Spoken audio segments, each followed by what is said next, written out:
Добро вечер, почитувани гледачи. Крајот на централните вести од ова викенд издание вообичаено ни е предвиден за вестите од културата. Во ликовната галерија во Центарот за култура Марко Цепенков Прилеп отворена е изложба на дела од 17-тата ликовна колонија Марко Цепенков Дрен 2025, што Центарот ја реализираше во септември со поддршка од Министерството за култура и туризам. На изложбата представени се дела од 16 уметници, учесници на колонијата од Македонија, Србија, Хрватска и од Црна Гора. Дела кои израчат со различни погледи на уметноста, со различни визии, фантазии, апстрактни, реалистични, дела кои се пресек на современото уметничко творештво.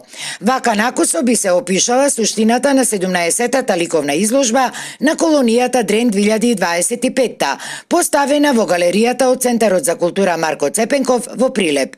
На изложбата поставени се уметнички дела од повеќе сликари од неколку земји – Србија, Хрватска, Црна Гора и Македонија, а истата беше отворена по повод 3 ноември, денот на ослободувањето на Прилеп од чизмата на фашистичкиот окупатор.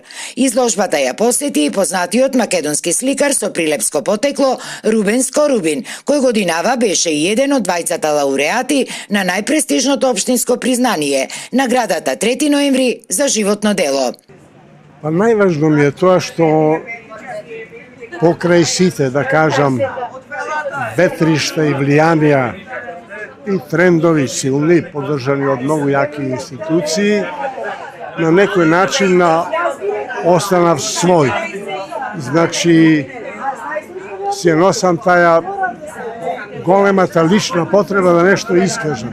Па сега спремам уште една изложба, нали, не можам да ја дефинирам толку многу во зборови, затоа што во главном ја го гледам сликарството како да се каже нешто преку слика, оно што не може да се изрази преку зборови. Или што јас не можам да го изразам преку зборови.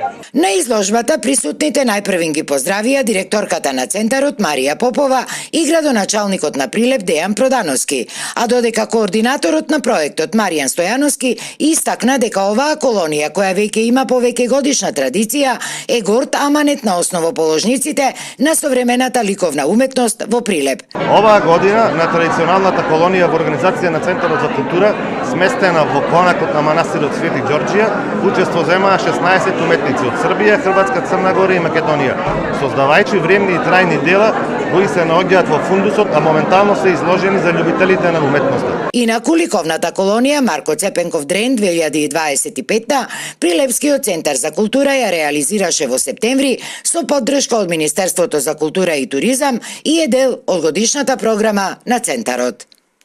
Во понеделник во фоајето на театарот Јордан Хаџи Константинов Џинот во Велес ќе биде отворена изложбата Куќа на порцеланот на Филип Фидановски. На изложбата ќе бидат представени скулптури и инсталации во простор. Куќата на порцеланот станува алегорија на создавањето, чин на оживување на формата и чин на почит кон луѓето, местата и времето, што ја обликувале нашата културна топографија. Изложбата Порцеланови луѓе, развој на дизајнот во фабриката Борис Кидрич во Тито Велес. Всушност имавме за цел да ги извадиме така речи од заборав, од анонимност на некој начин дизајнерите, уметници кои што работеле во периодот од 1954 до безмалку 2003 година, кога фабриката е затворена, во дизајн студиото во оваа фабрика, односно веќе имаме една плејада од применети уметници, за сега се на број 9, кои што го дизајнирале речиси целокупниот асортиман на фабриката во Велес. Морам да кажам дека овие уметници учествувале уште од најраните 60-ти години на сите значајни саемски манифестации, особено секогаш биле застапени нивните производи на Загребскиот велесаем, каде што овие уметници добивале многу бројни награди. Мојата изложба е надоградување на изложбата Порцеланови луѓе и е едно гледање на оној дизајн кој што бил произведуван тие 50 години како што постоела фабриката, така да публиката ќе има можност да види една интерпретација и склоп на современа уметност и едно гледање на еден современ уметник на она што било некогаш произведувано и правено како порцелан во нашата држава. На иницијатива од прима балерината и ѕвезда на Париската опера Роксан Стојанов, која има македонско потекло, а во организација на културниот центар Интерарт, Францускиот институт во Скопје и Француската амбасада. Постановена е наградата Роксан Стојанов со цел да се поддржи кариерата на младите македонски балетски таленти, но и на талентите од другите изведбени уметности.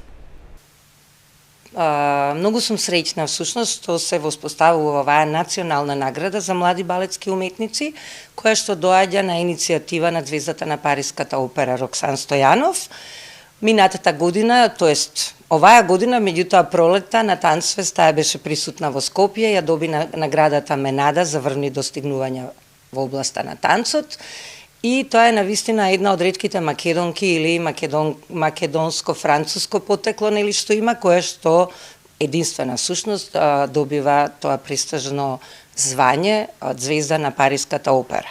Роксан, кога беше во Скопје, ги посети врвните наши, да речам, покрај танце, значи Националната опера и балет, балетското училиште, и некаде летото ни се јави со предлог дека би сакала да направиме награда Роксан Стојанов, со која што ќе им се помогне на млади балетски уметници преку одреден надпревар да го покажат своето знаење пред интернационално жири и еден од нив да биде одбран, да може да помине една недела под нејзино менторство во Париз.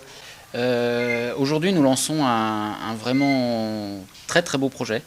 Навистина денес присуствуваме на многу убав настан, на воспоставување на наградата која што го носи името на Роксан Стојанов, која што е исклучителна личност, како што знаете, ѕвезда од Париската опера, која што ја почнала својата кариера овде во Република Северна Македонија, продолжува со својата кариера во Франција, во Париската опера и навистина се стекнува со ѕвезда на Париската опера, што ја рангира меѓу најдобрите балерини во светот.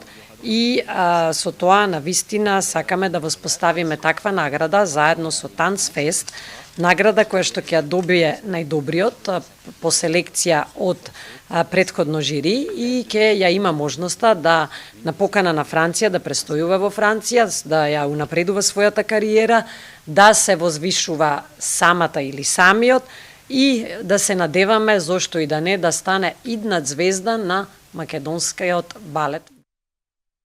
Со оваа информација ги завршуваме вестите од културата. Ви благодарам на вниманието.